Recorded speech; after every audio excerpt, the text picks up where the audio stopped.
नमस्कार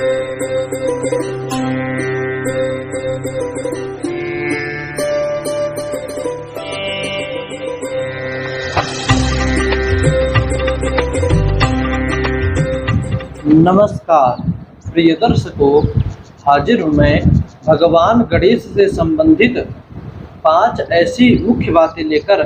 यदि आप गणेश पूजा करते हो तो आपको अवश्य ध्यान देना चाहिए। अब देखिए, आप कोई भी पूजा करो, A to Z अपने घर में भी करो तो सर्वप्रथम गणेश पूजा होती है। आप सभी लोग जानते हो क्यों?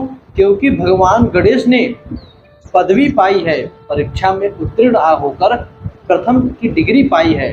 जैसे भारतवर्ष में प्रथम नागरिक राष्ट्रपति होता है, ठीक वैसे देवों में ही प्रथम पूज्य गणेश जी हैं।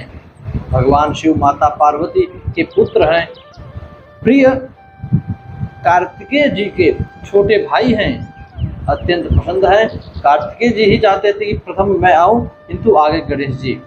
तो इतनी मेहनत करके उन्होंने ये डिग्री पाई है, तो आपको सर्वप्रथम गणेश जी की पूजा करनी चाहिए। आप चाहे जिस देवी देवता का पूजन करो, आपके यहाँ श्री सत्यनारायण भगवान की अथवा रुद्राभिषेक अथवा नवरात्र में सतचंडी इत्यादि, या जब आप कलश बिठाते हो तो आप देखो पंडित जी सबसे पहले गणेश और अंबिका इन दोनों का पूजन करवाते हैं, फिर बाद में माता जी या भोले जी या ठाकुर जी की पूजा करवाते हैं।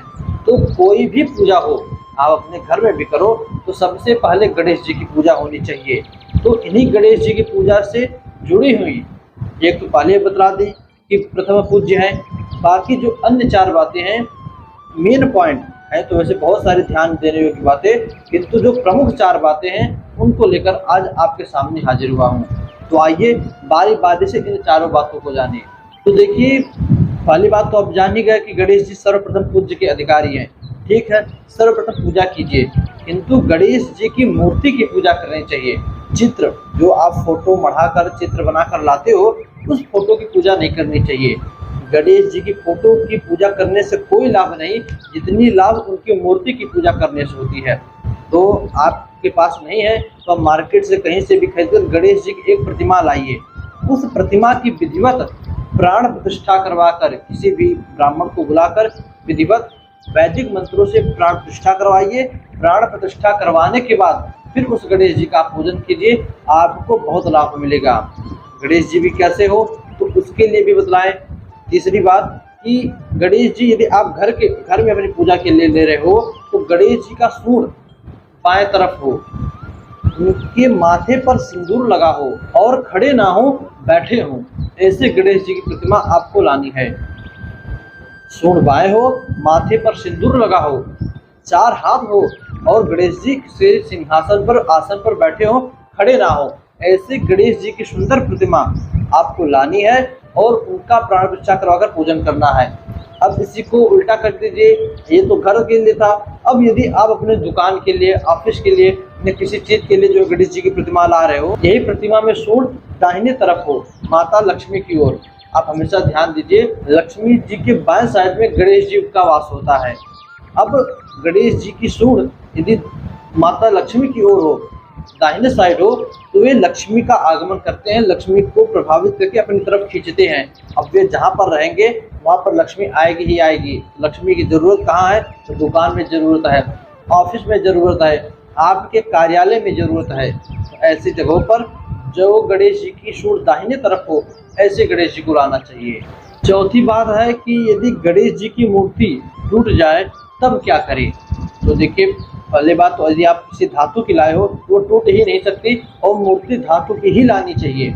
किसी मिट्टी से बने या चीनी मिट्टी से बने, ये तो सब सिर्फ दिखावटी के लिए, सजावट के लिए होता है। इससे देवताओं को अनादर होता है।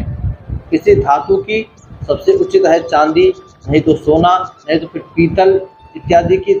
स्टील की नहीं, स्टील को छोड़कर, लोहे को छोड़कर पीतल, कांसा, चांदी, सोना जो आपसे बन सके उस चीज से बनी हुई मूर्ति लेनी चाहिए। मूर्ति की प्राण प्रतिष्ठा करवाएं। अब मान लीजिए किसी कारण से कोई पुरानी मूर्ति मिट्टी की या पत्थर से बनी हुई टूट जाए, तब क्या करें? तो उसके लिए पहले गणेश जी का, उसी टूटी हुई मूर्ति का पूजन करके, क्षमा याचना करके, प्रभु किसी कारण से आपकी मूर्ति टूट गई, आपके इस स्थान पर, इस मूर्ति के स्थान पर एक दूसरी मूर्ति लाया हूँ, आप अपना स्वरूप दूसरी नई वाली मूर्ति में डालो। ऐसा प्रार्थना करके उस पुरानी मूर्ति को नई मूर्ति से स्पर्श कराकर पुरानी मूर्ति के ऊपर अक्षत छोड़ते हुए उसका विसर्जन कर देना चाहिए। उसके बाद पुरानी मूर्ति को बुधवार के दिन, याद रखिएगा, बुधवार के दिन किसी पवित्र नदी में, जलाशय, तालाब, बगीचा में नहीं, नदी में विसर्जित कर देना चाहिए। अब गणेश जी को सभी लोग, आप लोग जानते हो, लड्डू अत्यंत प्रिय है। दुर्वा, दूब जिसे घास कहते हैं, दूर्वा पसंद है। तो गणेश जी को प्रतिदिन कम से कम 1 लड्डू और 21 दूर्वा अर्पण करनी चाहिए। पांचवी जो आखिरी बात है, गणेश जी को भूल से भी तुलसी का पत्ता नहीं चढ़ाना चाहिए। भगवान विष्णु को चावल, माता दुर्गा को दूब और गणेश जी को तुलसी, भगवान सूर्य को बिल्व पत्र, इन लोगों को चार चीजें भूल से भी नहीं चढ़ाना चाहिए, नहीं तो आपके सारे पूजा पाठ का फल नष्ट हो जाता है। प्रिय दर्शकों, ये भले ही छोटी थी बात, किंतु बहुत ही सटीक और विद्वता वाली बात थी। बहुत सारे लोग गणेश जी का पूजन करते हैं, तो सोचा गणेश जी से जुड़ी ये जानकारी लोगों को अवश्य देनी चाहिए। प्रिय दर्शकों, ये बात आपको पता थी कि नहीं पता थी, कमेंट में अवश्य बताइएगा। बस आज के लिए इतना ही, इजाज़त दीजिए, पुनः मुलाकात होगी किसी नए वीडियो में नए टॉपिक के साथ। तब तक के लिए नमस्कार।